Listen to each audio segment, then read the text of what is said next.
And welcome back to the show. The passing of Robin Williams has left the world a little less bright for millions of fans. But now we also know he deeply touched his peers at comedy clubs here in Atlanta. CBS 46's Jason Aubrey went to a couple of clubs and talked to people who had the pleasure of knowing him.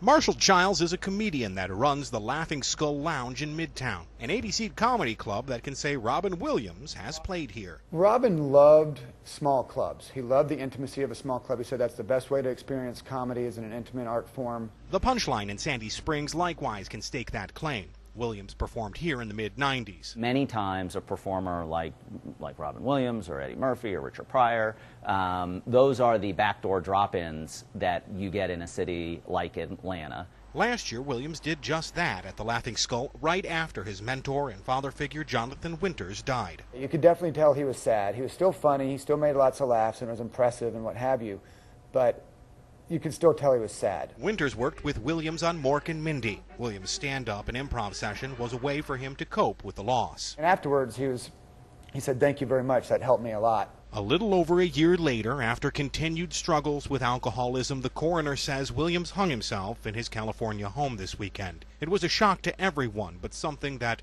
some could fathom. If you combine whatever his individual struggles were, together with losing the emotional anchor that a person like Jonathan Winters may have been in his life, then you could have a person who, by outward appearances, was keeping it all together, but in fact was very much adrift inside.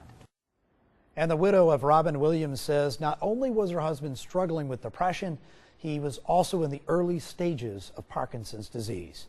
Stay with us. We'll be back right after this to wrap up the half hour.